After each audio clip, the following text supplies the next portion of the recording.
desescolarização tem a ver com inteligência. E primeiro eu quero dizer que eu não estou me referindo, nesse caso, à inteligência como uma característica individual, e sim como a forma como as pessoas se relacionam. Tem aparecido nas cidades uma certa inteligência que justamente não tem a ver com o indivíduo, e sim com essa forma de se relacionar. E essa forma inteligente de se relacionar, ela me parece muito diferente das relações que a gente consegue identificar como relações escolarizadas. É que na escola as nossas relações, elas ficam desarticuladas, né? Tudo fica separado. Então, o conhecimento é separado em disciplinas, as pessoas são separadas por idade, por graus de conhecimento, por funções. Então, o professor ensina, o aluno aprende, a faxineira faxina, a diretora dirige, assim por diante, né? As regras da escola, que são estabelecidas antes da gente chegar, elas controlam as nossas interações, elas determinam quais interações são permitidas, quando, como e onde elas são permitidas e quais não são. Passar cola, por exemplo, é uma interação proibida, né? Quem passa cola é punido porque não respeita as regras. Então, se o seu amigo não estudou, problema dele é sorte sua, que você vai ter um concorrente a menos no vestibular. E assim a gente vai aprendendo a delegar a nossa responsabilidade a quem fixa as regras, a quem decide o que a gente pode e o que a gente não pode fazer. Então, para mim, a função mais importante da escola talvez não seja ensinar aqueles conteúdos que depois todo mundo esquece, e sim ensinar a gente a reproduzir essas relações escolarizadas em todos os aspectos da nossa vida. Acontece que quando as nossas relações elas não são administradas, podem acontecer algumas coisas bem interessantes. No meu bairro, por exemplo, tem uma praça que era mal iluminada e meio abandonada, onde começaram a acontecer alguns assaltos. Esses assaltos aconteciam mais ou menos no mesmo horário, quando os estudantes voltavam de uma faculdade que fica ali perto e tinham que cruzar a praça. Então, as pessoas decidiram organizar uma associação de moradores para tentar resolver esse problema. E para organizar uma associação, foi preciso eleger representantes, definir as pautas, convocar reuniões, e as pessoas não queriam todas a mesma coisa. Então, algumas pessoas queriam mais policiamento, outras pessoas queriam convocar marchas, chamar a imprensa, e outras pessoas queriam contratar uma empresa privada de segurança. E as pessoas acabaram se desentendendo porque cada um queria convencer os outros de que a sua ideia era melhor. Enquanto isso, numa praça, numa rua paralela a essa praça, algumas pessoas se encontravam para passear com os cachorros à noite, para aquele último xixi antes de dormir dos cachorros. E aí eram umas 15 pessoas, uns 10 cachorros, que se reuniam ali à noite e ficavam por mais de uma hora conversando, numa rua que era sem saída, toda iluminada e cheia de guaritas de prédios.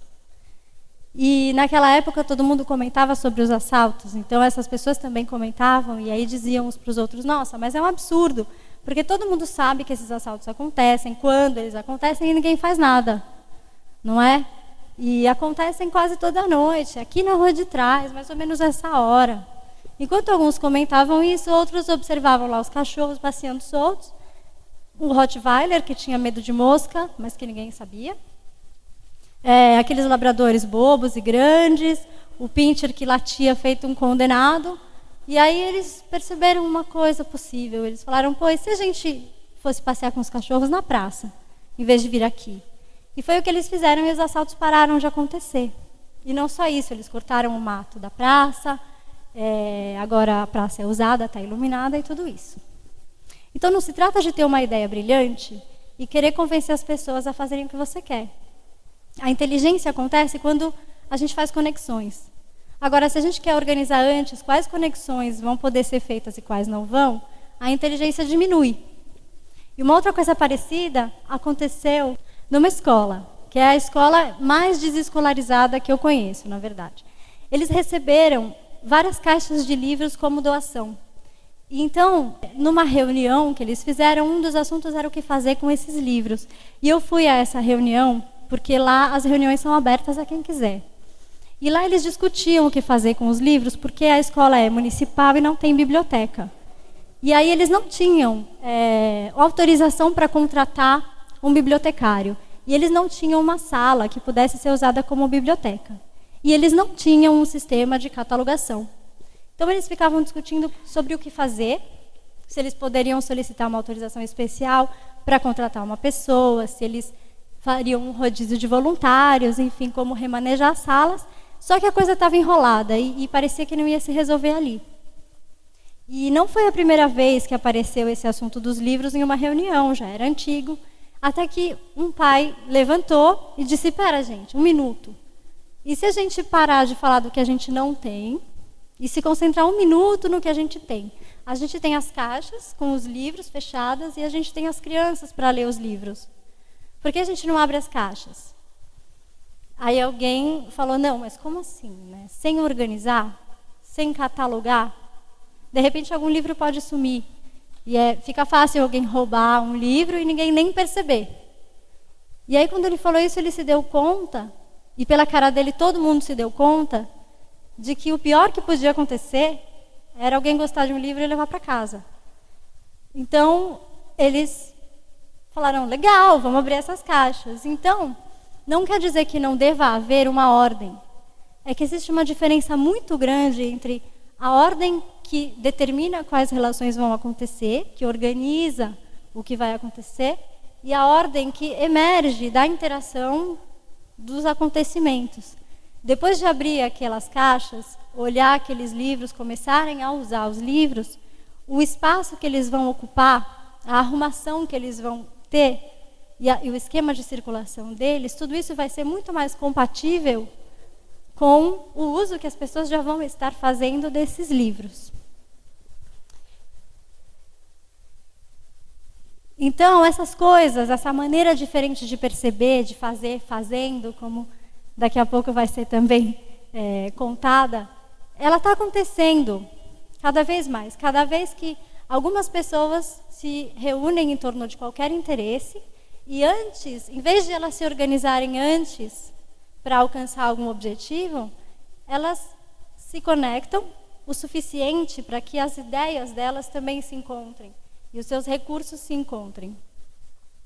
Então, quando eu comecei a me interessar pela desescolarização, eu não tinha muito com quem conversar sobre isso. E aí eu comecei a procurar informações e gente para trocar ideia.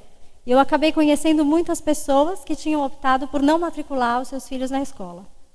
E a coisa não é simples, na verdade. Por mais que a gente tenha ótimas razões para isso, mesmo que existam argumentos muito consistentes para recusar a escola, não é fácil, porque o que você vai fazer? Se todas as crianças do bairro vão para a escola, se você tem que trabalhar, como você vai fazer com o seu filho?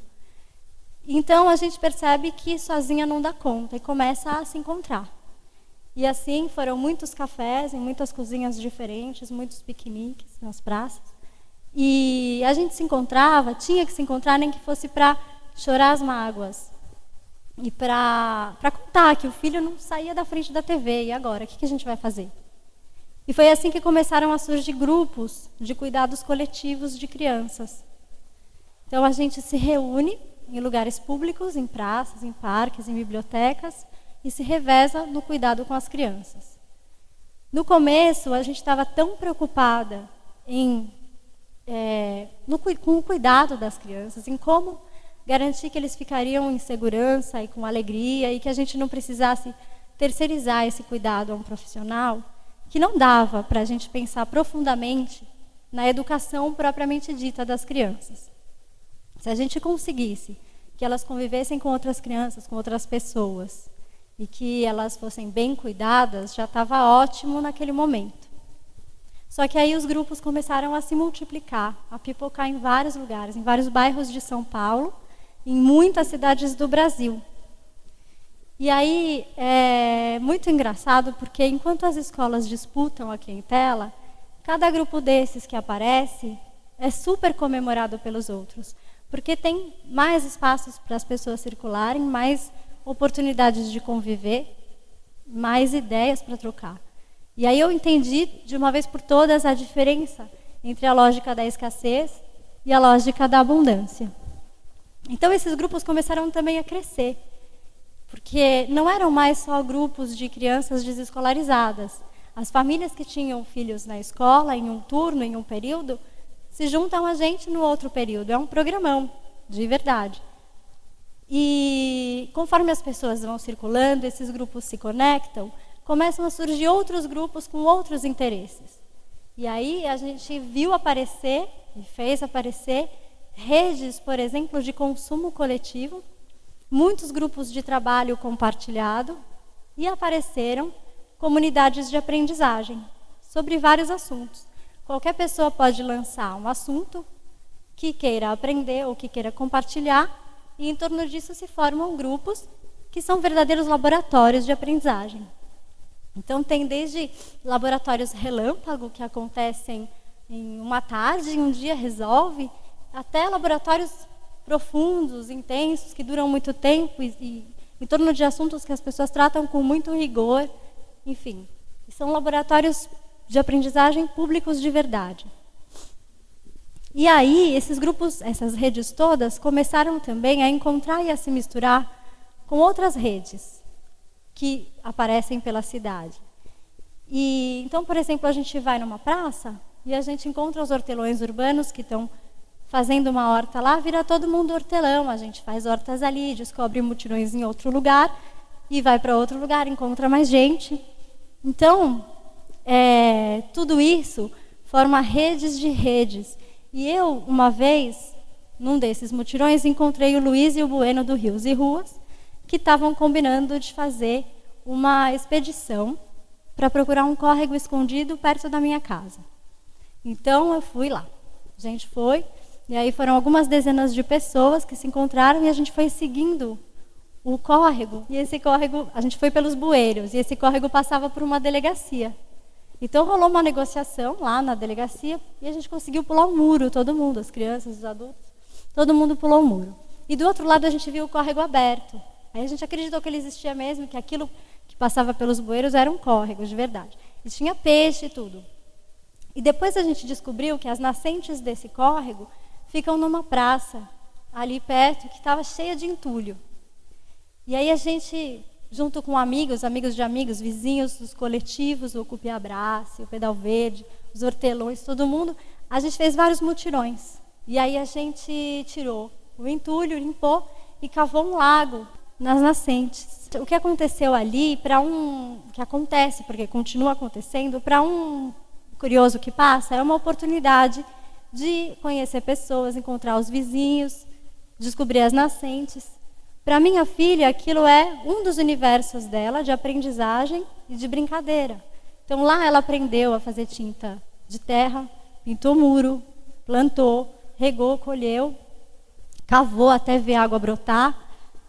Então ela, com certeza, aprendeu muito mais do que numa aula qualquer. Porque a inteligência, a aprendizagem, não está separada da vida, na verdade, né? E aquele problema que a gente tinha deixado para resolver depois, sobre a educação das crianças, ele vai ganhando outros sentidos, ele vai se resolvendo de várias maneiras, sem precisar ser resolvido definitivamente. Então, a gente percebe que as crianças, mas também os adultos, os adolescentes, os deficientes, os idosos ou velhos, né? Como preferem. A gente estava conversando aqui, os velhos. Todo mundo pode aprender em qualquer lugar e a partir de qualquer coisa. Quando cada coisa leva a outras, que levam a outras, que levam a outras, e eu posso seguir o meu interesse, a aprendizagem não tem limites. Eu posso passar de uma brincadeira na lama a estudos de astrofísica, se eu quiser, desde que não haja impedimentos. E para perceber como é que isso acontece concretamente, é muito interessante sobrepor os mapas dessas redes, e observar os fluxos.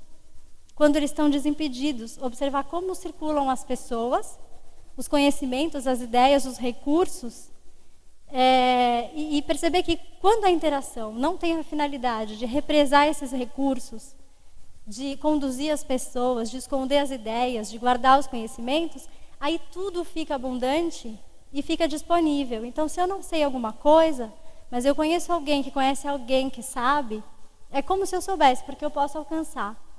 Eu posso aprender, eu posso usar. E essas interações não administradas, elas estão acontecendo em todos aqueles setores que são considerados estratégicos pela política profissional. A educação, a saúde, a segurança, o emprego, a habitação, a agricultura, a mobilidade. Só que quando tem essa inteligência, eles não ficam separados, tudo tem a ver com tudo. E é por isso que eu acho que a desescolarização não é tirar a criança da escola e continuar reproduzindo aqueles padrões escolarizados do lado de fora. E sim, criar e interagir em ambientes inteligentes o suficiente para que a criança não precise ir à escola. Obrigada.